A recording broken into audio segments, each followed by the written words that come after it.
This just in. Here we are, everyday leaders. Happy Saturday.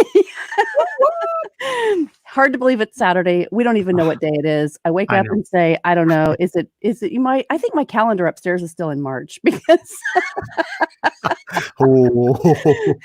so crazy, right? But it is May 2nd. And we have been sharing on the Everyday Leaders platform, this personal growth live, people from all over the world during COVID-19. And many of you that are joining will recognize Greg Storch from Lion Enterprise, sharing from Italy what is happening. Because remember, they are about 3 to 4 to 5 weeks ahead of us in the United States. And so I got a text from Greg this week and he said, oh, big announcement on Saturday. So let's share with everybody in the audience. Yeah. So Greg, thanks for joining us. Yeah. So, I wanted to come on here with you, Melanie, and just, everybody's pretty much fed up with COVID-19 and the quarantine restrictions.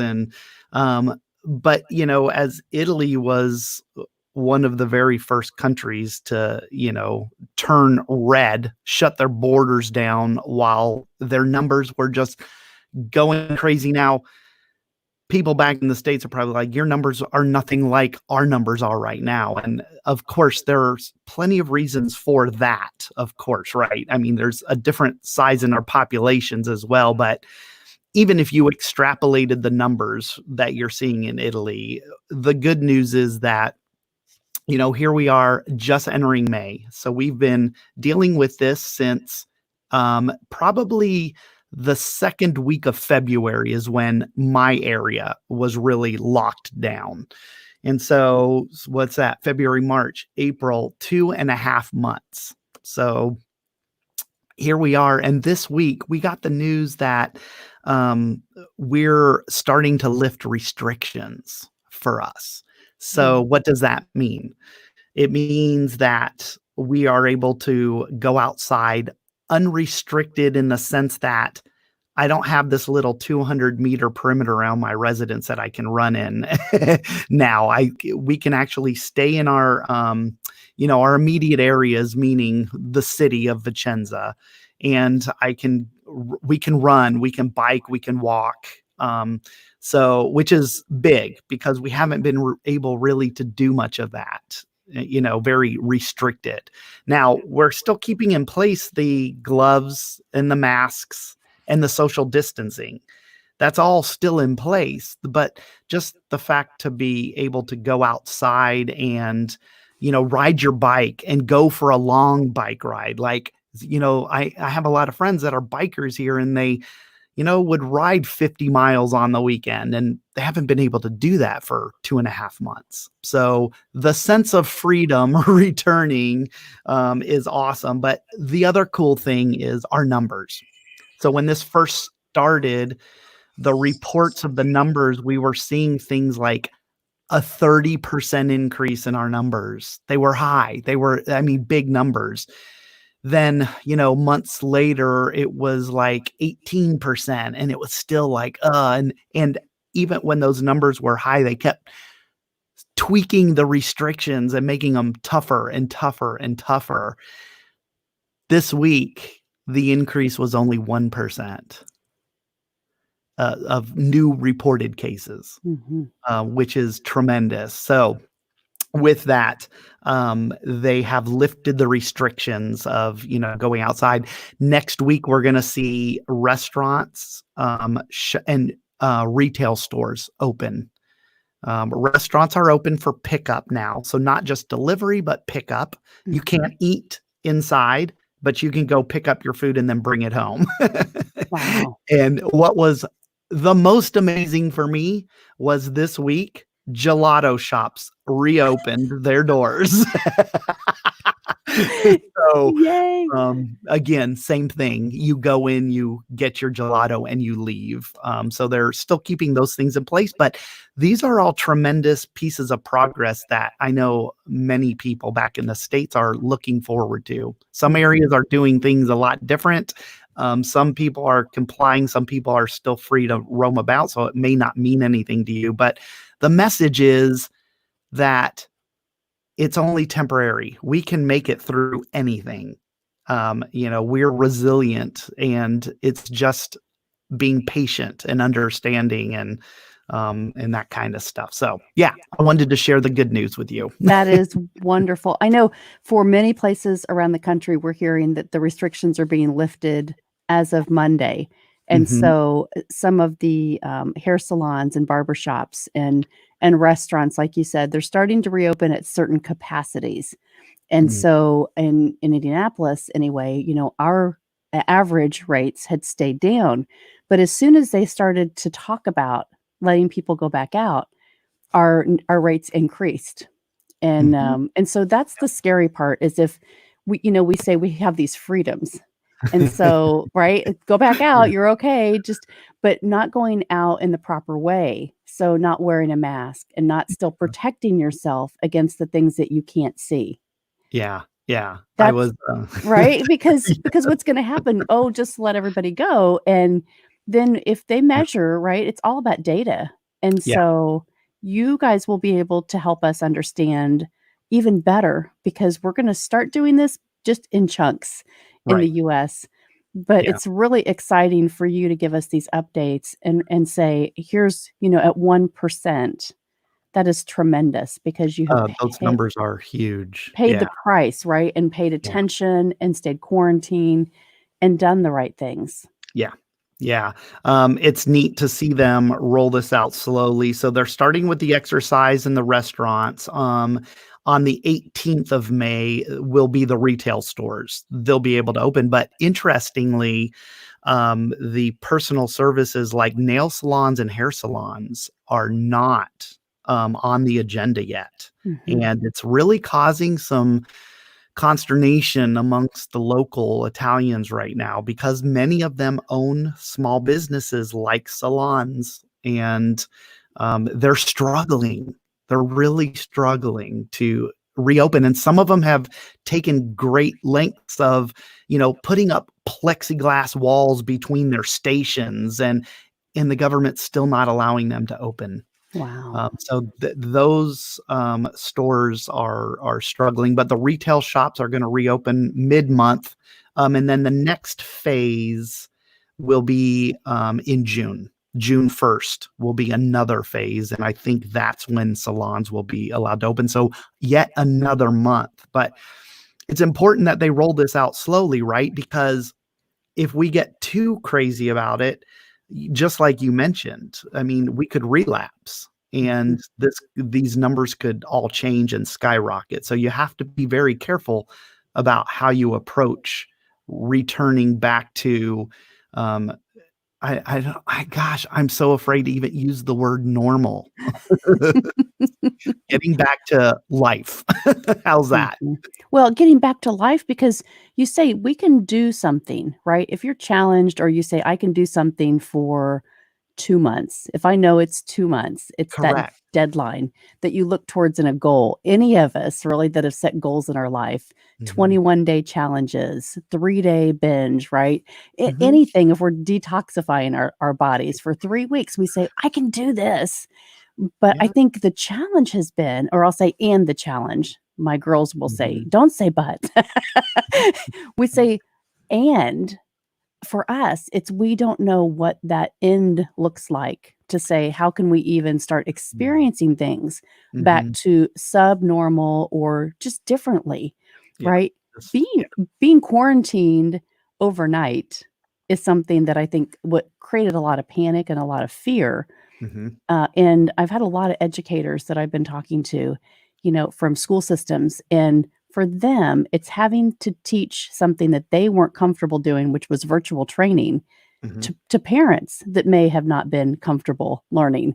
And so this has just created in 8 weeks. in America, it has been such a challenge, a learning challenge for just people to exist because Yeah. of the expectations that we had to change overnight. And so even going back to normal, here in Indiana, our kids get out in May typically out of Mhm. school Yep. in regular school for year-round classes. I'm going to say that if they've gone to that year-round system, Oh. but they would be going back to school July 22nd Mhm. for the next school year. And so when you say July, probably June is when things are going to start kind of maybe opening up if we're patient and we Mhm. follow the rules. Um, but I think about, in America, so that's a little bit delayed even further, and we think, ours may be June 1st, it may be June 15th, but having the kids come back into schools and show up like they were in March Mhm. probably won't happen for us in the United States. I would say Mhm. maybe, with this next wave coming through, it may be, into the fall, right, before we begin to see those things. So, Yeah. it's not over. It's Mm-mm. just, giving people a little bit of hope that start to integrate the things Yeah. that you enjoyed. Start to go do those things. Go back to the parks. Get your bikes out. Yeah, yeah. I You mean, know? find those masks that work for you. And if you can't maintain the social distancing, put your masks on to not only protect yourself, but your neighbors, the people that are around you. Yes, it's uncomfortable, but we have a responsibility to take those precautions when we do go out. And I don't want to run with a mask on. It's not easy to do that, but I'm going to because that's the right thing to do. So I plan on, going out Monday and I'm going to wear my mask and I'm going to go run around the streets of Vicenza. And as I approach people out there, I'm going to, I'm going to go out of my way to give them plenty of space to maintain social distancing, even with my mask on, just to have that extra precaution. My wife went for a walk this morning. It's a beautiful day here. The sun's shining. It's warm.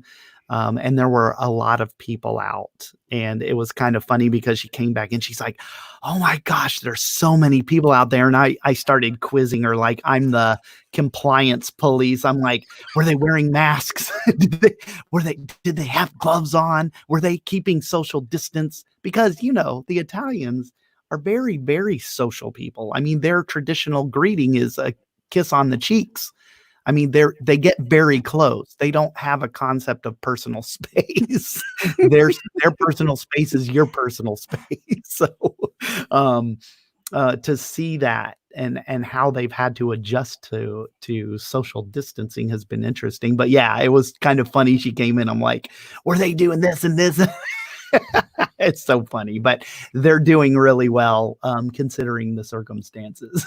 Yeah. Well, it's funny for many weeks I would get on our morning Bible study and I would say, "Okay, I'm touching the window because I just want to see is it cold or is it hot outside?" I Because know. that would tell me, should I go outside at least around my house today or should I just not worry about it? And Yeah. and I think that's what we do. And so, my favorite book, The 15 Laws of Growth. Here, let Mhm. me just bring this across. There it is. I So as know. I open this up, I think we Here. study this so much, right? Yes. Yee-hee. But, Yes, yeah. chapter 8, so anybody that has this book, I want you to read this chapter today. Yes, here we go. Um, the law of pain, right? This always brings back when circumstances come up like this. But the title of this of chapter says, "Good management of bad experiences Mhm. lead to great growth." Mhm. And I Yeah. keep referring back to that every person that I talk to because if we're not growing through this, if we're just staying isolated, if we're remaining afraid or remaining bound to the beliefs that we had as this started, Yeah. you will not experience the change that can become from within Yeah. and that you can change and grow into, and the creativity and the curiosity and the consistency of your beliefs to start Yeah. to become something bigger for the world. Yeah, I love the whole saying about, life's 10% what happens to me and 90% how I react to it. And it's so true. Like in the big scheme of things, like we all have this choice on how we're gonna react to this. Listen, this has not been fun. Nobody wants to be pinned up. We weren't designed, we weren't built to be stuck in a structure with our family. We're social animals. And so, I this hasn't been pleasurable for anybody, Mhm. but we're all going through this the same thing, just different degrees. And what makes everybody's experience with it different is how they're reacting to it. The 10% is the COVID-19. That's the 10% that's happening to all of us. The Mhm. 90% is the difference between your experience with COVID-19 and mine is because we're making these choices on how we're going to deal with that. Mhm. So it's really interesting, but I love that quote. It's very and that chapter is perfect. The law of pain. You're absolutely right. Well, and let's go back to I'm gonna celebrate you here because you have been joining us, consistently for the last few weeks. But Greg, if you don't know Greg Storch from the Lion Enterprise, he has a weekly roar in the Lion's Den, his group on Facebook, and Mhm, he just celebrated 100 episodes. And so being consistent and showing up in a consistent manner mhm. really gives you time to reflect and pause and say, "Wow, we did it." Right? We Yeah. accomplished something great. And Mhm, so I want to encourage people, if you haven't started something new in these last several weeks, try to think about something new that you can do for yourself right today. mm, One thing consistently to start mhm, to make you feel a little bit differently, to give you some hope, to give you some of that encouragement in your life, whatever that looks like. Now, mm. I also want to remind you on May 4th through the 6th that Greg is going to be involved in a global self-leadership summit. Oh, It's man, all yes. virtual. So Yes. I want you to tell us about that, Greg, because we want to connect to Yeah. you online. Gosh, this is amazing. Thanks for bringing that up, Mel. Yes, Monday, the 4th through the 6th. This is a global self-leadership summit. There's 22, 24 guest speakers, and all of them, there's 24 different approaches all around self-leadership. It's amazing, and it's bringing awareness around, one, the importance of self-leadership, especially during now, but also how complex the general topic of self-leadership really can be. I mean, there's 24 people from all over the world, there, Australia, Italy, France, Germany, United States, Canada, they're everywhere. And so this panel has come together. Frances Hickmott brought us all together, and she interviewed each one of us, and she's making this summit free. You just have to register to get access, your free pass. And each day, Monday, there will be 8 speakers. Tuesday, there will be 8 speakers. And Wednesday, there will be another 8 speakers. You'll have 3 full days of experts, leadership experts, and experts in their areas, authors, podcasters, coaches, from all over the world speaking into this. The topics are great. I'm going to be posting the actual schedule of who's speaking on what topic, on what days, at what times. And for those of you that sign up for the free pass, you're going to be able to see that over the course of 3 days. And when you register for free and attend for free, you can do that. Your access is going to disappear the next day. So Monday's stuff is going to be gone. You won't be able to see it. And same with Tuesday and then Wednesday. So come Thursday morning, it'll all be but a memory. But you will have the opportunity, if you sign up before Monday, this weekend, you can have the opportunity to actually get a lifetime access to all of these interviews for 35 bucks. 35 bucks is like the cost of a good bottle of wine. So, but the cool thing is, and you don't have to do it, but once it's gone, it's gone. You can buy access for like 3 times the price. I think it's almost $100 if you forego the initial purchase. So think into it, because you're also going to get access to a private Facebook group where all of the panel members are members of the group, and they're in there to interact. So not only are you going to get to watch the panel discussions, you're going to be able to interact with each one of them afterwards for as long as you want. If you have questions or you just want to connect with them, that'll be your private Facebook group to do that. And so you'll get that access. You'll get lifetime access. You're also going to get access to download the audio files so you can take these panel discussions with you in the car, on the road, while you're riding your bike or jogging around Vicenza. So yeah, I'm super excited about the Global Leadership Summit coming up. And yeah, so this month is crazy for me, Melanie. Right after the summit, the following week and a half later, I'm doing a virtual seminar for the Americans Working Abroad group, their Leadership and Personal Development Summit, their 64th annual summit. I'm a guest speaker there, and I'll be providing 2 classes to them. So I'm excited for that. That's on the 19th. So lots of stuff going on with leadership development and people just growing. Growing, growing, growing. And I'm telling you, it's so important, because here we say, everything that we do, trying to show this and it's not going. But here's the thing, right? Everyday leaders, and I say this has been the tagline for all of 2020, but everyday leaders, when you show up every day, leading your life, making decisions to be consistent, to show up, to be aware of your surroundings, to be intentional, to work through your pain, to make trade-offs, to expand your ideas, to contribute to the world. You become a leader in your life. You start to take charge. You start to develop ideas through your curiosity. You start to change the world. And that's what really this is about. It's this whole belief that when you begin to change your own thoughts and ideas, you change your beliefs, and you can step in and influence at a bigger level and change the world that you live in.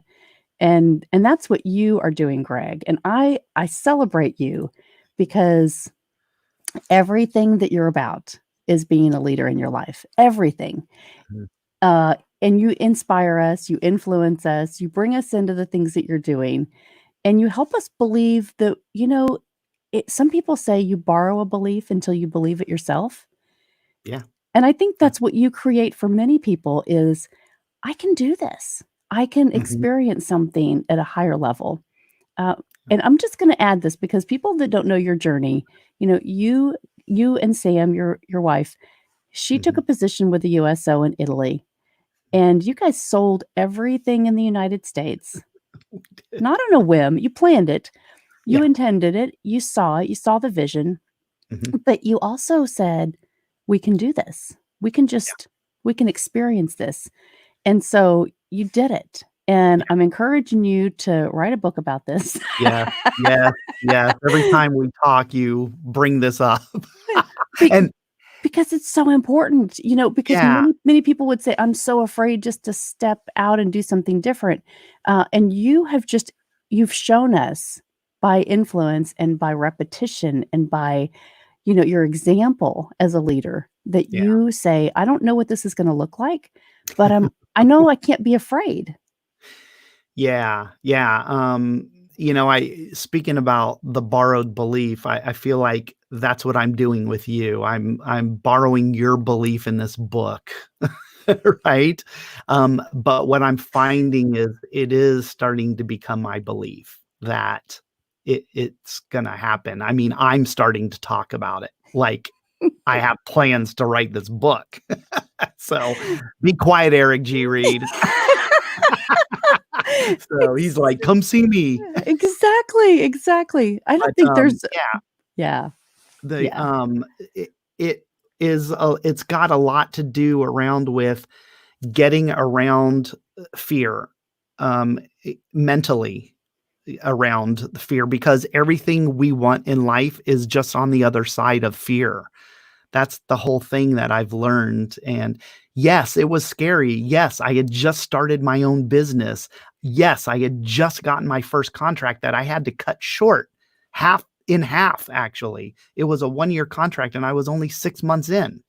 And I spoke to the owner of the company and explained the situation, and he gracefully, we broke the contract so I could leave. And yeah, we sold everything because we knew we weren't going to ship it over here and it was going to sit in storage. So we sold everything we owned. We sold one of our homes. We had a home in South Carolina by Hilton Head, and we sold it, and we rented the other one we were living in Virginia, and we sold our 2 cars. I had a car and Sam had a car. We sold them. It was just like, but, but we had been talking about living and working in Europe for years. Well after I retired 12 years ago, 11 years ago from the Navy. And probably 5 years after that, we had started talking about returning to Europe to work as civilians. And, that was part of the dream. The vision for us was to do that because we love to travel. We love experiencing different cultures. We love integrating with people who are not like us, because there's a lot of lessons to be learned when you immerse yourself in these kinds of situations. So when the opportunity presented itself, that's not the time to be afraid. And it's not the time to allow the gremlins, those voices inside your head, to tell you all the reasons why you can't do it. And therefore, the name of the book, What If You Did? I know, I can't wait. Yeah. So yeah, it's awesome. It's What it's possible, right? It's possible. Yeah, anything's possible. We're unlimited. We're unlimited, really. The only thing we're limited by is this.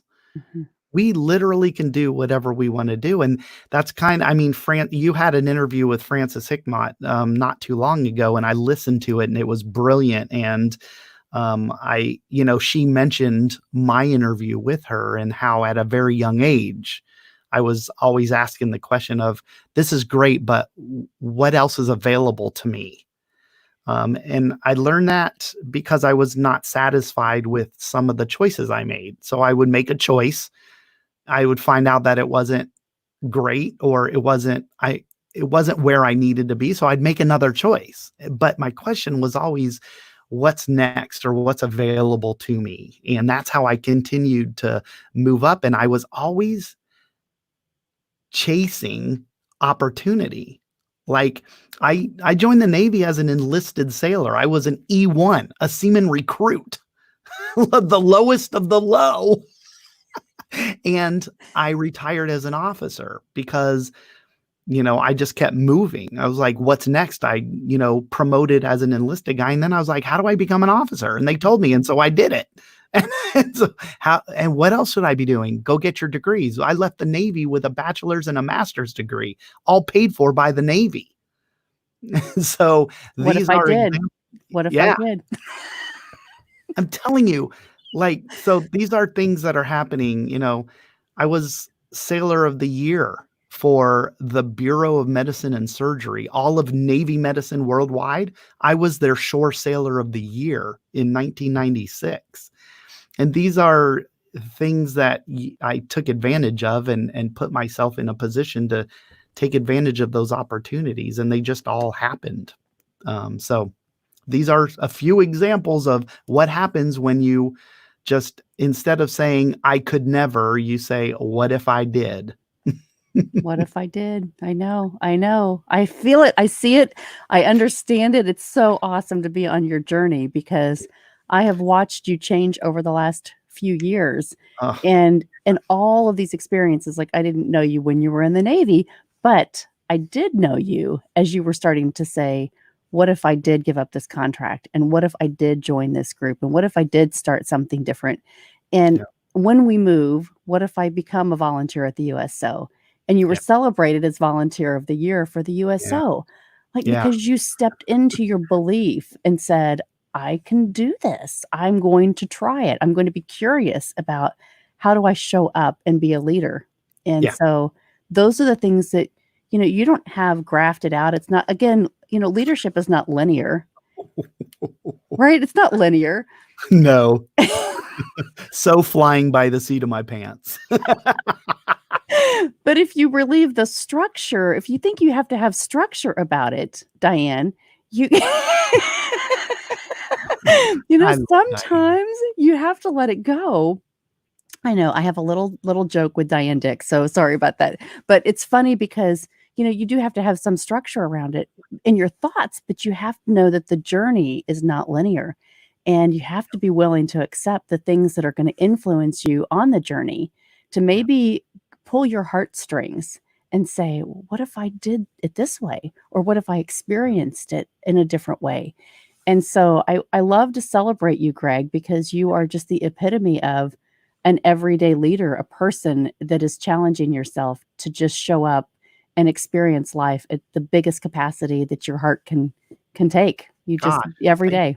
thank you so much. I feel like my situation, moving over here and being geographically separated from my tribe has really, it could have done 2 things. It could have crushed me, or it could have provided a solid foundation, and that I could have stepped upon and used to my benefit. And I feel like I've risen to the occasion, and I had to change the way I interacted with the tribe. But you have to make those decisions and adjust to your circumstances. And I wanted to say, Melanie, I'm not encouraging people to just, not take risks that are not calculated and sell everything and move.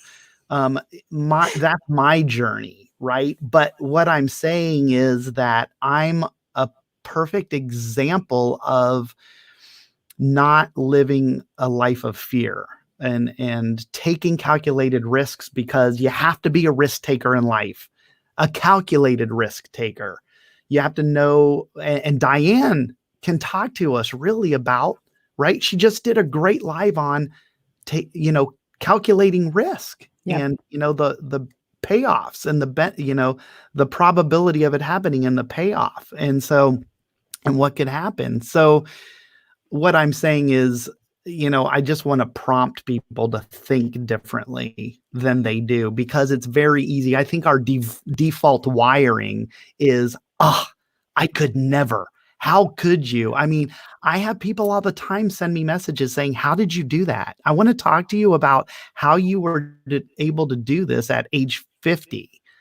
And to me, it's not a big thing, but you have to prepare for that and be ready. So, Mhm, yeah, I mhm. love it. So that's what that's all about. Well, Don't do what I do. do what I say, not what I do, right? I'm just kidding. If you wanna move No, to Italy, I strongly encourage you to do that. and now you can go outside. Yeah, you can, but, what I'm hearing, going back to Italy, what I'm hearing is that, for those of you back in the United States who had trips planned to Italy, you wanna know what's going on in Europe. Maybe you're planning trips later on in the year and you wanna know, am I gonna be able to go? I'm hearing that Italy's borders are not going to open soon, maybe even into the end of the year. So travel within, yes. Outside, no. People coming from somewhere else and coming into Italy, I don't foresee that happening soon. Um, I hope it is, but I don't. From what I'm hearing right now, it doesn't look promising. So um, just if you're going to plan a trip, get refundable stuff, and I would really focus on 2021. Mhm, mhm. Save your money, right? Save your money. Think about all the things, start researching, get a hold Yeah. of Greg if you have questions, if you're gonna come over there and Yeah. and visit Italy. He's got, great resources now that he's been there, Oh my gosh. and So many great stuff. Yeah, please, if you're planning a trip to Italy, shoot me a message or something and reach out to me. I'd glad to offer anything I know. Greg, you're awesome. I love you. Thank you for sharing. I know it's in the afternoon over there on Saturday, and so thanks for taking some time this morning to join us and give us these really important updates. Everybody's been asking, "What's going on?" and "Can we hear from somebody live over there instead of just the media?" Right? Yeah, I love it. So It's my pleasure. Thanks for taking time to talk to me. I know it's early morning your time, so thanks for getting up and getting on and helping me spread some encouragement and words of hope from Italy. words of hope. Thanks, Greg. Thanks for being an everyday leader. Keep it up. I can't wait Yeah, to see your book. I know I'm going to encourage you to keep doing it. And I we're will. we're big fans. So borrow Greg's belief. If you don't have your own, borrow his beliefs today and just show up and have encouragement and have hope for the future because it's coming soon. So, It is. yep. Yeah. Thanks, Greg. Have a safe day over there. Say Okay, you too. hi to Have a Sam. great weekend, everybody. All right. See you later. Bye.